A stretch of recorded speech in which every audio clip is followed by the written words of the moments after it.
Friends, कैसे हैं आप लोग? उम्मीद करते हैं कि आप सभी ठीक होंगे। आज हम आपके लिए लाए हैं आधुनिक भारत के कुछ महत्वपूर्ण प्रश्न जो कि सभी प्रतियोगिता परीक्षाओं के लिए बहुत ही महत्वपूर्ण होने वाले हैं। चलिए इसी के साथ हम अपने क्लास को स्टार्ट करते हैं। 1857 के विद्रोह का तत्कालीन कारण क्या था?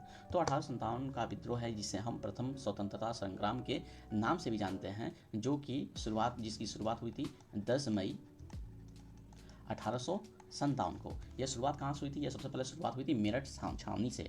जो यहाँ पर जो दिया है तत्कालीन कारण क्या था, इसमें सबसे पहले तत्कालीन कारण की बात करें तो इसमें तत्कालीन कारण थे चर्बी लगे कारतूस। ठीक है, चलिए क्वेश्चन नंबर सेकंड की तरफ बढ़ते हैं। क्वेश्चन नंबर सेकंड है, वह है भारतीय राष्ट्रीय कांग्रेस की स्थापना किस वर्ष हुई थी? तो यहाँ पर भारतीय राष्ट्रीय कांग्रेस की जो स्थापना है यह हुई थी 1885 में। 1885 में अगर बात की जाए कि भारतीय राष्ट्रीय कांग्रेस की स्थापना किसके द्वारा की गई थी, तो वह हुई थी ए.ओ. ह्यूम के द्वारा। ए.ओ. ह्यूम के द्वारा भारतीय राष्ट्रीय कांग्रेस की स्थापना की गई थी। चलिए क्वेश्चन नंबर थर्ड की तरफ बढ़ते हैं। स्वदेशी आंदोलन किस वर्ष प्रारंभ किया गया था? तो यहाँ पर जो स्वदेशी आंदोलन की शुरुआत है वह बंगाल विभाजन के विद्रोह में हुआ था और यह 7 अगस्त 1905, यहाँ पर डेट नहीं दिया है, लिख लीजिएगा 7 अगस्त 1905 को कलकत्ता से शुरू हुआ था। ठीक है, क्वेश्चन नंबर 4 की तरफ बढ़ते हैं। क्वेश्चन नंबर 4 है, वह है दांडी मार्च, जिसे नमक सत्याग्रह के नाम से भी जानते हैं, का नेतृत्व किसने किया था? दांडी मार्च का नेतृत्व जो है महात्मा गांधी द्वारा किया गया था। अगर बात करें दांडी मार्च की जो शुरुआत थी वह हुई थी 12 मार्च 1930 को। 12 मार्च 1930 को इसकी शुरुआत हुई थी और इसकी शुरुआत जो है साबरमती आश्रम से हुई थी, जो कि 6 अप्रैल 1930 को दांडी पहुंचकर नमक बनाकर इस आंदोलन को तोड़ा गया था। ठीक है, क्वेश्चन नंबर 5 की तरफ बढ़ते हैं। क्वेश्चन नंबर 5 है, पूर्ण स्वराज का प्रस्ताव कांग्रेस के किस अधिवेशन में पारित किया गया था?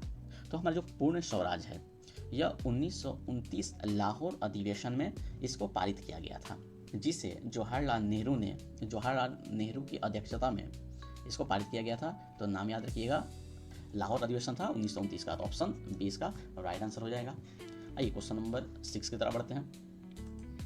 क्वेश्चन नंबर 6 जो है वह है, भारतीय स्वतंत्रता संग्राम में लाल बाल पाल किसे कहा जाता है? तो यहाँ लाल बाल पाल जो है, लाल से हो जाएगा लाला लाजपत राय, बाल से हो जाएगा बाल गंगाधर तिलक और पाल से हो जाएगा बिपिन चंद्र पाल। तो इसका ऑप्शन सी हो राइट आंसर हो जाएगा। और इसी के साथ आप लोग याद रखिए ये तीनों के तीनों जो थे वो गर्म दल के नेता थे। चलिए क्वेश्चन नंबर 7 की तरफ बढ़ते हैं। क्वेश्चन नंबर 7 जो है वह है, सुभाष चंद्र बोस ने आज़ाद हिंद फौज की स्थापना कहाँ की थी? तो जो सुभाष चंद्र बोस जी हैं वह 31 अक्टूबर, डेट याद रखिएगा, 31 अक्टूबर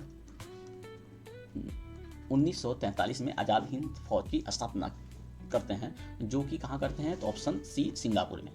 आइए क्वेश्चन नंबर 8 की तरफ बढ़ते हैं। क्वेश्चन नंबर 8 है, जालियांवाला बाग हत्याकांड कब हुआ था? तो जालियांवाला जो बाग हत्याकांड है वह 13 अप्रैल 1919 को हुआ था। अब यह था क्या? तो जालियांवाला बाग है एक पार्क था जो कि अमृतसर में था, जहाँ पर शांतिपूर्ण सभा चल रही थी और वहाँ जाकर जनरल डायर ने अपने सैनिकों द्वारा गोलियां चलवा दी, जिसमें कई सारे लोग मारे गए थे। तो ये जो घटना हुई थी 13 अप्रैल 1919 को हुई थी। ठीक है, चलिए क्वेश्चन नंबर 9 की तरफ बढ़ते हैं। क्वेश्चन नंबर 9 जो है वह है, भारत छोड़ो आंदोलन किस वर्ष शुरू किया गया था? तो भारत छोड़ो आंदोलन जो है वह 8 अगस्त 1942 को शुरू किया गया था और यह शुरू कहाँ से हुई थी? तो मुंबई से शुरू हुई थी। किसने किया था? तो महात्मा गांधी जी के द्वारा शुरू किया गया था। ठीक, तो कब शुरू किया था? 1942। देखिए ऑप्शन नंबर सी इसका राइट आंसर हो जाएगा, 8 अगस्त 1942 को। ठीक है, चलिए क्वेश्चन नंबर 10 की तरफ चलते हैं। क्वेश्चन नंबर 10 जो है वह है, भारतीय संविधान को कब लागू किया गया था? तो भारतीय संविधान को 26 जनवरी 1950 में लागू किया गया था। एक क्वेश्चन याद रखिएगा कि भारतीय संविधान का जनक किसे कहते हैं? तो डॉक्टर B.R. अम्बेडकर को। आइए क्वेश्चन नंबर 11 की तरफ बढ़ते हैं। क्वेश्चन नंबर 11 जो है वह है, किस गवर्नर जनरल के कार्यकाल में 1857 का विद्रोह हुआ था। 1857 का विद्रोह, जिसे अभी हम लोग पढ़े ऊपर कि इसे प्रथम स्वतंत्रता संग्राम के नाम से भी जाना जाता है। उस समय भारत के गवर्नर जनरल कौन थे? तो जो भारत गवर्नर जनरल थे वह थे लॉर्ड कैनिंग। लॉर्ड कैनिंग जो थे वह थे भारत के गवर्नर जनरल। ठीक है, क्वेश्चन नंबर 12 की तरफ बढ़ते हैं। क्वेश्चन नंबर 12 जो है वह है भारतीय राष्ट्रीय कांग्रेस INC की स्थापना के समय भारत का गवर्नर जनरल कौन था? तो अभी हम लोग ऊपर पढ़े हैं कि भारतीय राष्ट्रीय कांग्रेस की स्थापना किसके द्वारा हुई थी? तो A.O. ह्यूम के द्वारा हुई थी। कब हुई थी? तो 1885 को हुई थी। लेकिन उस समय के भारत के जो गवर्नर जनरल थे वह कौन थे? तो वह थे Lord Dufferin. Option B is the right answer. Question number 13 की तरफ बढ़ते हैं। क्वेश्चन नंबर 13 जो है वह है भारत में प्रथम जनगणना सेंसस किस गवर्नर जनरल के काल में हुई थी? तो अगर आपको हम बता दें तो यहाँ भारत की जो प्रथम जनगणना था वह लॉर्ड मेयो के समय में हुआ था। लॉर्ड मेयो के समय सबसे पहले जनगणना हुई थी, लेकिन वह अच्छे ढंग से, नियमित ढंग से वह नहीं हो पाया था। उसको पूरा करने का काम जो था लॉर्ड रिपन साहब ने उसको नियमित ढंग से जनगणना कराया था। तो इसका option D is the right answer. ठीक है, आइए क्वेश्चन नंबर 14 की तरफ बढ़ते हैं।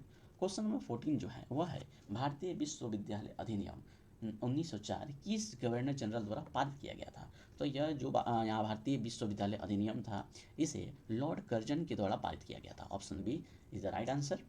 आइए क्वेश्चन नंबर 15 की तरफ बढ़ते हैं।